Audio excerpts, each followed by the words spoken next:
ശ്രവിക്കുന്ന നല്ലവരായ ഈ ദേശത്തുള്ള ദേശനിവാസികൾക്ക് ഞങ്ങളുടെ അഭിവാദനങ്ങൾ ഞങ്ങൾ ആദ്യമേ അറിയിക്കുന്നു. മദ്യവും മയക്കുമരുന്നും ലഹരി പദാർത്ഥങ്ങളും നമ്മുടെ സമൂഹത്തെ മുച്ചൂട് മുടിച്ചുകൊണ്ടിരിക്കുമ്പോൾ അതിനെതിരെയുള്ള ഒരു ബോധവൽക്കരണ സുവിശേഷ സന്ദേശ യാത്രയുമായിട്ടാണ് ഞങ്ങൾ ഈ ഗ്രാമത്തിൽ വന്നു നിൽക്കുന്നത്. ഏറെ പ്രകൃതിരമണീയമായ സുന്ദരമായ കാഴ്ചകൾ കൊണ്ട് സമ്പന്നമായ ഒരു നാട്ടിന്റെ ഈ ഗ്രാമവീഥിയിൽ യേശുക്രിസ്തുവിന്റെ പവിത്ര സുവിശേഷത്തെ നിങ്ങളോട് വിളംബരം ചെയ്യുവാൻ ലഭ്യമായ അവസരത്തെ ഞങ്ങൾ നന്ദിയോടെ ഓർക്കുന്നു. നല്ല തിരക്കേറിയ ഒരു പകലാണിത്. ജീവിതത്തിൻ്റെതായ രണ്ടറ്റത്തെ കൂട്ടിമുട്ടിക്കുവാൻ അശ്രീന പരിശ്രമം ചെയ്യുന്ന ആളുകൾ ഞങ്ങളെ കേൾക്കുന്നുണ്ട്. എല്ലാവരെയും ഞങ്ങൾ ഒരു പ്രാവശ്യം കൂടെ യേശുക്രിസ്തുവിന്റെ നാമത്തിൽ നിങ്ങളെ വന്ദനം ചെയ്യുന്നു. ഞങ്ങൾ നടത്തുന്നൊരു മതപ്രസംഗമല്ല.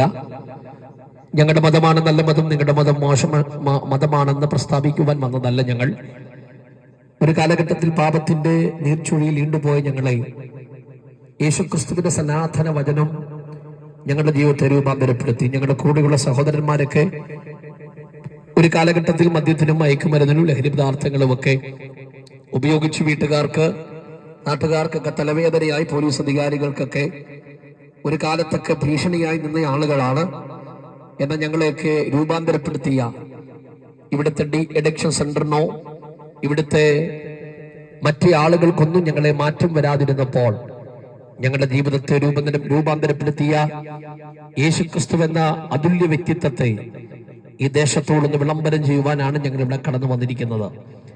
നാം പാർക്കുന്ന പാദം മൂന്ന് നിൽക്കുന്ന നമ്മുടെ കൊച്ചു കേരളം, ദൈവത്തിന്റെ സ്വന്തം നാടെന്നറിയപ്പെടുന്ന കേരളം, അക്ഷര കേരളം, സുന്ദര കേരളം, ദൈവത്തിന്റെ സ്വന്തം നാട് എന്ന് നാം അറിയപ്പെടുമ്പോൾ ദൈവത്തിന്റെ സ്വന്തം നാടെന്നാണ് നമ്മുടെ കൊച്ചു കേരളത്തെ വിശേഷിപ്പിക്കുന്നത്. ഒത്തിരി ദേവീ ദേവന്മാരുള്ളത് കൊണ്ടല്ല ദൈവത്തിന്റെ സ്വന്തം നാടെന്ന് കേരളത്തെ വിളിക്കുന്നത്. മറിച്ച് നമ്മുടെ ഈ കൊച്ചു കേരളത്തെ കാണുവാൻ വന്ന മറ്റു രാജ്യക്കാർ മാനം മുട്ട് ഉയർന്നിക്കുന്ന പർവ്വതങ്ങളും ഇവിടുത്തെ പച്ചപ്പും ഇവിടുത്തെ കായലും ഇവിടുത്തെ കുളങ്ങളും കാട്ടരുവികളും നീർച്ചോലകളും നമ്മുടെ പ്രകൃതിരമണീയമായ കാഴ്ചകൾ കണ്ടപ്പോൾ അവർ പറഞ്ഞു, ലോകത്ത് ദൈവത്തിന് സ്വന്തം നാടെന്നറിയപ്പെടുന്ന ഒരു ദേശമുണ്ടെങ്കിൽ അത് 14 ജില്ല അധിവസിക്കുന്ന കൊച്ചു കേരളമാണ്.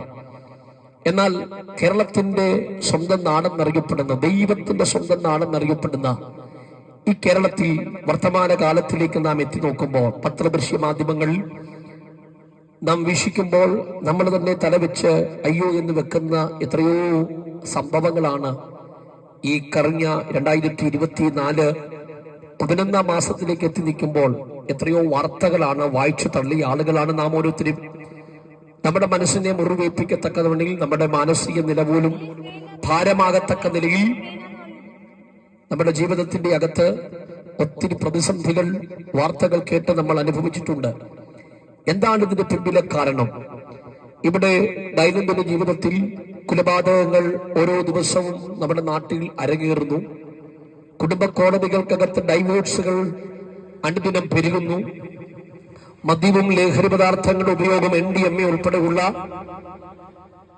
നമ്മുടെ യൗവനക്കാർ, നമ്മുടെ യുവാക്കന്മാർ അതിന്റെ അടിമത്തത്തിലേക്ക് ആയിപ്പോകുമ്പോൾ ഇവിടെ ആരാധനാലയങ്ങൾ ഇല്ലാഞ്ഞിട്ടല്ല, ഇവിടുത്തെ രാഷ്ട്രീയ നേതാക്കന്മാരില്ലാഞ്ഞിട്ടല്ല, സാമൂഹ്യപരമായും സാംസ്കാരികപരമായും എല്ലാം നിലവാരത്തിലും ഉന്നതത്തിൽ നിൽക്കുന്ന നമ്മുടെ നാട്.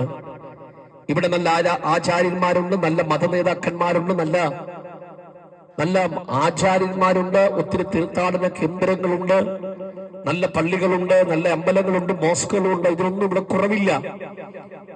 എന്നാൽ ഇവിടെ ഇതെല്ലാം ഉള്ളപ്പോൾ തന്നെ പാപത്തിനും ഒരു കുറവില്ല.